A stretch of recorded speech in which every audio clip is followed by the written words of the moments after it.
Olá, hoje eu quero compartilhar com você um pouquinho a respeito de Jesus ser a verdade sobre nós como seres humanos. No vídeo passado nós falamos a respeito de Jesus ser a verdade sobre Deus, mas Jesus também é a verdade sobre a humanidade.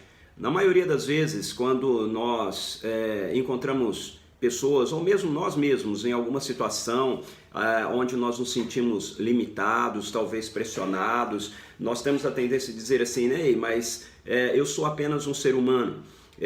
Como se isso justificasse a nossa atitude equivocada ou a postura errada que nós estamos assumindo ou justificando uma atitude que nós mesmos observamos e consideramos uma atitude errada, uma atitude equivocada.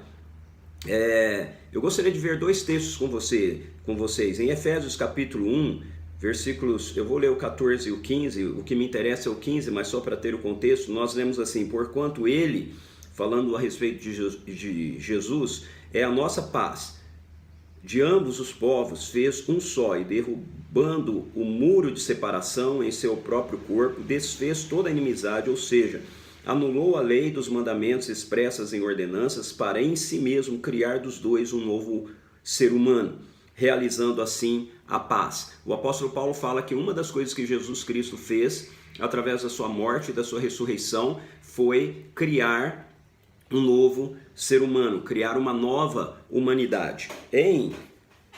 O outro texto está em Lucas, quando nós lemos a respeito do batismo de Jesus, logo após Jesus ter sido batizado, nos é dito que Lucas coloca para nós a genealogia de Jesus.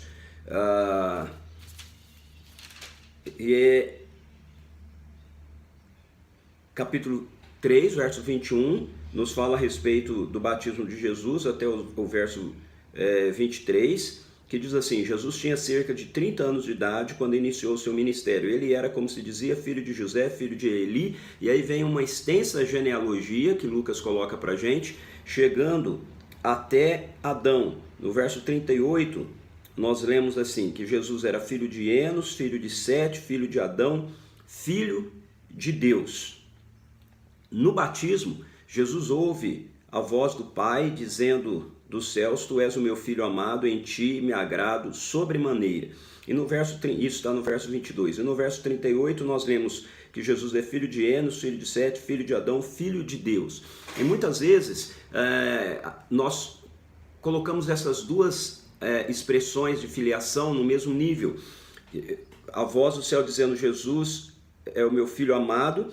E no verso 38, filho de Deus, entendendo que Jesus então é o filho de Deus porque ele é o filho amado, afirmado pelo Pai lá, referindo-se a ele na sua divindade. Mas a genealogia está nos trazendo uma genealogia humana de Jesus. O que Lucas está dizendo é que Jesus, ele é filho de Adão, que é filho de Deus, ou seja, Adão é filho de Deus. A palavra Adão significa humanidade. Então, a ideia de Lucas é que Jesus, ele é o filho da humanidade, que a humanidade é filha de Deus, ou seja, a humanidade foi criada à imagem e semelhança de Deus. Então, no Evangelho de Lucas, ou nos Evangelhos de uma maneira geral, mas principalmente no Evangelho de Lucas, é afirmado de forma muito intensa essa realidade da humanidade de Jesus. Lucas, realmente inspirado pelo Espírito Santo, quer nos mostrar que Jesus, ele é o ser humano perfeito, e tudo que ele realiza, tudo que ele faz no seu ministério terreno, ele faz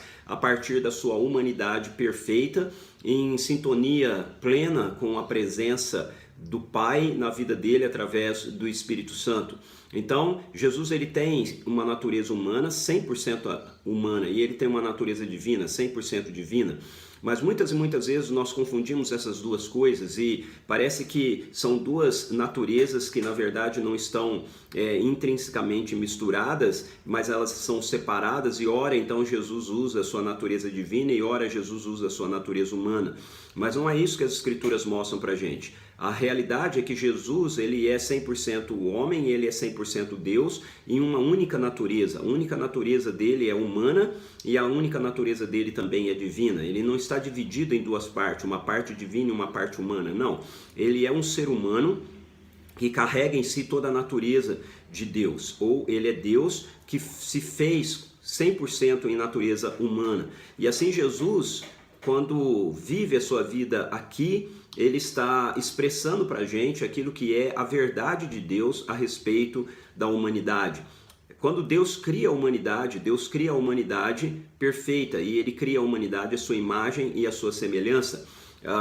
A queda trouxe para a gente todas as desconexões que existem dentro da criação, seja nos nossos relacionamentos uns com os outros, seja em relação à natureza, seja em relação ao próprio Deus. É importante a gente entender que o plano original de Deus para a humanidade é esse. A humanidade foi criada à sua imagem e à sua semelhança. A humanidade foi criada para participar da sua vida em Deus. Então, quando Jesus encarna e quando ele vive aqui, encarnado entre nós, ele está demonstrando para a gente qual é a realidade da humanidade. A obra de Jesus, ela tem a dimensão da redenção na cruz, mas a redenção na cruz, a morte de Jesus na cruz é um desfecho da sua obra e não o objetivo central da sua obra. Jesus, em toda a sua vida, está realizando a obra do Pai. Não apenas quando ele morre na cruz ele está realizando a obra do Pai, mas Jesus está vivendo como o Pai planejou que todo ser humano vivesse. E quando Jesus morre na cruz, ele está morrendo a morte que nós seres humanos merecemos, porque nós nos rebelamos contra Deus, e ele está assumindo então a nossa culpa, e ele faz isso porque ele é o Filho da humanidade, ele é aquele que representa a humanidade. Então, se por um lado Jesus, ele representa 100% Deus, por outro lado as Escrituras nos mostram também que ele representa 100% a humanidade. A dimensão prática disso para a vida da gente é muito grande, porque, em primeiro lugar, quando nós dizemos assim, ei, mas eu sou apenas um ser humano, depois que nós nos convertemos, depois que nós fomos alcançados pelo poder do Evangelho, na verdade nós estamos dizendo, ei, mas eu sou apenas como Jesus. Por quê? Porque nós passamos a fazer parte da nova humanidade. Nós vimos em Efésios capítulo 2 que Jesus, ele criou em si mesmo uma nova humanidade. Então nós já somos parte da nova humanidade criada em Jesus. Nenhum cristão, nenhum seguidor de Jesus, nenhum discípulo tem como desculpa afirmar que está fazendo coisas erradas, que está pecando ou que está tomando uma postura que não está de acordo com aquilo que é a verdade de Deus em Cristo Jesus, com o argumento de que ele está fazendo assim porque ele é apenas um ser humano. Na verdade, quando nós falamos agora que nós somos apenas um ser humano, nós estamos dizendo que nós somos apenas Jesus. Nós somos como Jesus, porque a vida de Jesus está em nós, porque ele criou uma nova humanidade, é o que as Escrituras nos dizem. Uma outra implicação disso é que, entendendo Jesus como a verdadeira humanidade, nós precisamos então olhar para a vida de Jesus nos evangelhos e precisamos entender que aquilo que Jesus está vivendo e aquilo que Jesus está fazendo, ele realmente está vivendo e está fazendo como representante da humanidade. Não apenas como Deus. Esse é um dos pontos mais difíceis, talvez, na cabeça de algumas pessoas com relação a Jesus. Eu vou dar alguns exemplos para você. Na maioria das vezes, quando nós vemos Jesus agindo nas Escrituras de forma sobrenatural, operando milagres, por exemplo, ou então mostrando como ele conhece as coisas das pessoas, a tendência que nós temos é olhar para isso e dizer, isso acontece assim porque Jesus é Deus. Mas veja, não é isso que as Escrituras apresentam para a gente. Quando nós entendemos que Jesus, ele é Deus, 100% Deus, natureza divina, mas ele também é um ser humano, 100% homem, e ele tem em si essa realidade de uma conexão plena com o Pai, as coisas mudam completamente na vida da gente.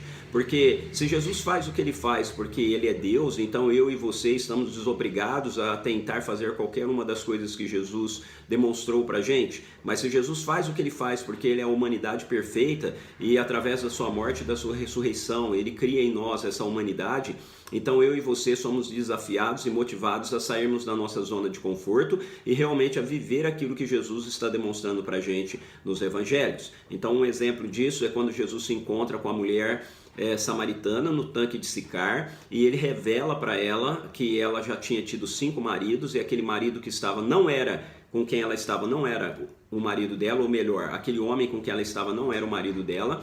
nós temos a tendência de olhar e dizer assim, Jesus sabia porque ele era Deus, mas veja, por que Jesus sabe? Sim, ele é Deus, mas ele não está usando os seus atributos divinos, ele não está exercendo os seus atributos de segunda pessoa da Trindade enquanto ele está encarnado aqui.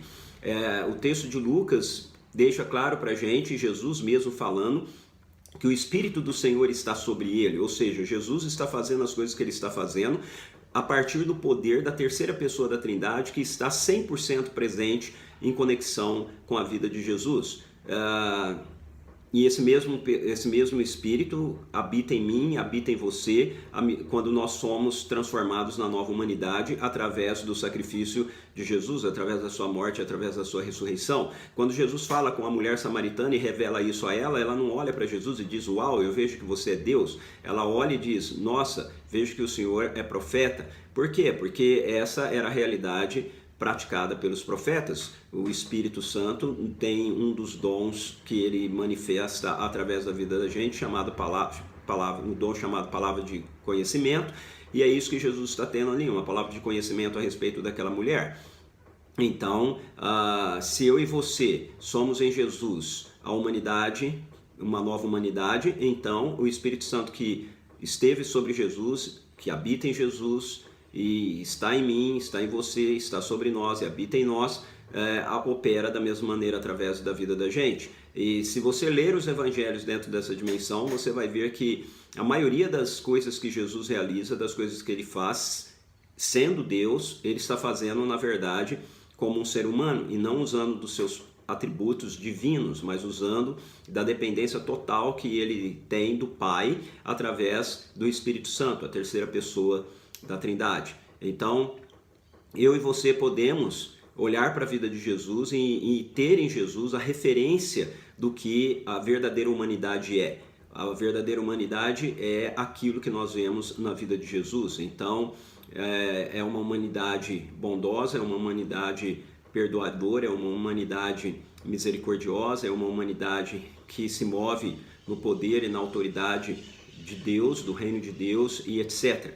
Que Deus possa gerar em nós essa compreensão e que nós possamos ser motivados a vivermos a partir da realidade dessa nova humanidade que Jesus gerou através da sua morte e da sua ressurreição, unindo judeus e gentios na vida dele, nos fazendo um com ele novamente. E uma vez que nós somos um com ele, nós somos um com o Pai, e uma vez que nós somos um com o Pai, nós temos o Espírito do Senhor que está habitando em nós e que vem sobre nós para nos dar do mesmo poder que Jesus recebeu, para que nós possamos realizar as obras, ou melhor ainda, para que Jesus possa continuar realizando as obras dele através de nós, através de mim e através de você. É por isso que quando nós lemos as epístolas, nós vamos ver sempre os apóstolos, principalmente o apóstolo Paulo, os escritores das epístolas, principalmente Paulo, enfatizando que nós devemos ter ações que são semelhantes às ações de Deus, que tem como parâmetro o próprio Deus, porque a humanidade foi criada para ser a imagem e ser a semelhança de Deus. E Jesus é a expressão plena e clara dessa realidade. Ele é a verdade sobre Deus, ele é a verdade sobre a humanidade, logo ele é a verdade sobre mim e ele é a verdade sobre você. Vamos orar? Pai, em nome de Jesus, ajuda-nos a entender essa realidade da vida de Jesus, ajuda-nos a viver essa realidade. Não apenas tê-la como uma verdade conceitual, mas tê-la como a realidade da nossa vida. Jesus criou uma nova humanidade e nós fazemos parte dessa nova humanidade. Ele é a humanidade perfeita, ele é aquele que representa de verdade quem nós somos. Então, que a nossa vida possa ser baseada na vida dele, possa ser um reflexo da vida dele, enquanto nós vamos caminhando aqui como discípulos de Jesus e como filhos e filhas amados do Senhor. No nome dele que nós oramos. Amém. Ok? Dê um like aí no vídeo, compartilhe, qualquer questão que você queira escrever, escreva aí, ajude-nos a divulgar o canal. Deus abençoe a sua vida.